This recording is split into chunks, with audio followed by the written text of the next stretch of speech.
Hello mga manang, maayong udto o ting paniudto na. Pero kay wala pa tay pamahaw, sabay na nga tong paniudto o pamahaw. So, ang oras ni mga manang, isaw na nako para makatipid food ko.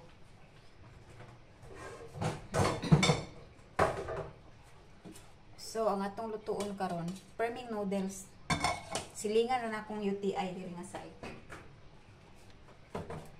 So, ingon ana mga manang, mga unta.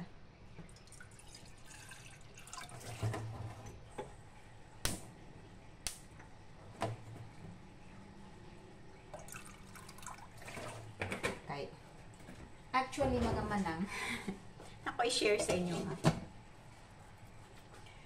Nagluto ko og tart o pie. So, mao niya nga to ang tart.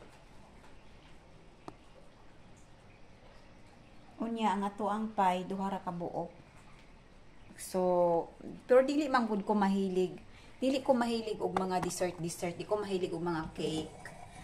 Gusto na ako nga kanang gusto na ko mga maalat. Gusto maalat mga manang.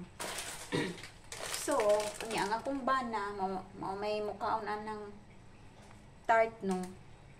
Wa pa man siya na uli kay gika ay to asa iyang kuan nagsundo sa iyang amigo kaya anak ta mga manang. Actually gusto na ko mag-rice kaso lang wala koy bunlad or any sardinas ana. Need na ako nga mag-grocery mga manang, so maybe tomorrow kay na may bisita karon, so maybe tomorrow makapag-grocery. O, diba? So, kunya na agyud ko na ako'y shrimp, na ako'y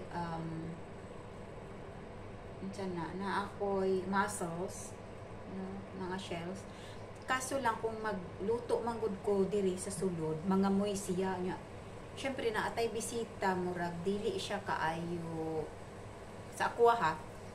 Kasi kak mulawat. Sa aqua dili kay ko nagaluto og mga kanang smelly kay syempre atong bisita umda kay balo kung makauyon ba sila sa mga baho diri sa balay.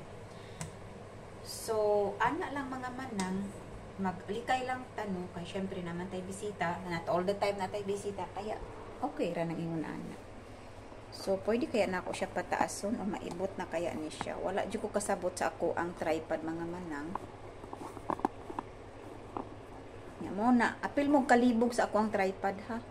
So, ibilin na lang tamo din ha para sa inyong kalipay nga dili maglabad po inyong ulo, inyong mata.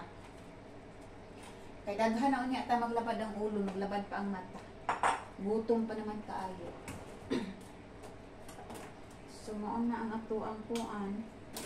Nita ko chopstick mga manang. Daghan ko og chopstick no, pero kanila yun akong ginagamit na chopstick.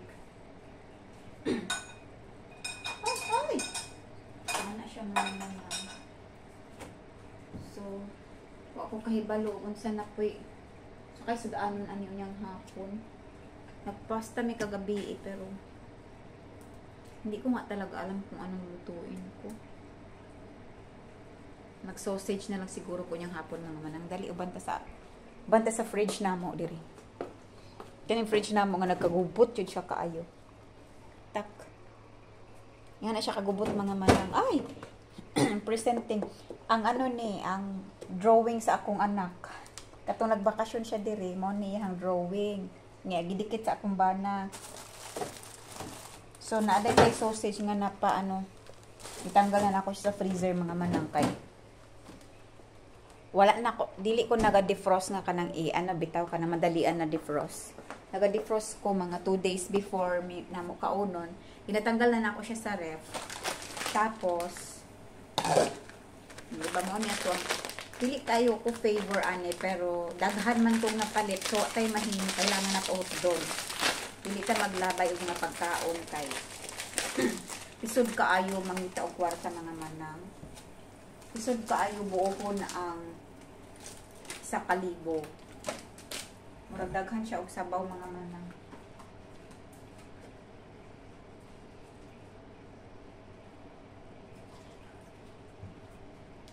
Kung gusto nga maglangoy ang ako ang noodles sa kuan. Bakit anik-anik ang kusina? In fairness niya. So, nanawag na akong bana mga manang. Ana pa siya sa ako kaganina. While nagluto kong tart, maabot daw yung amigo. Sundoon daw niya yung amigo. Panhidri sa balay. Baw lang. Huwag makauli pa ba to? Nakauban yung amigo. Basig siya na lang mauliwan na yung amigo.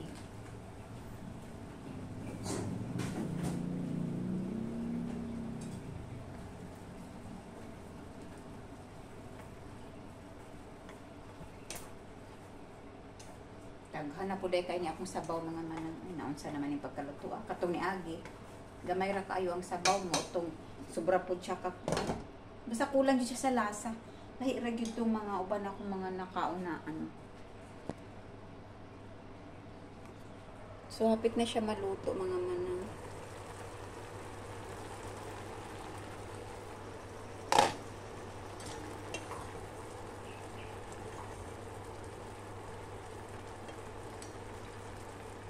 Dili ko gusto daghan kay siyang sabaw. Kulang siya sa lasa. Kaya ganyan.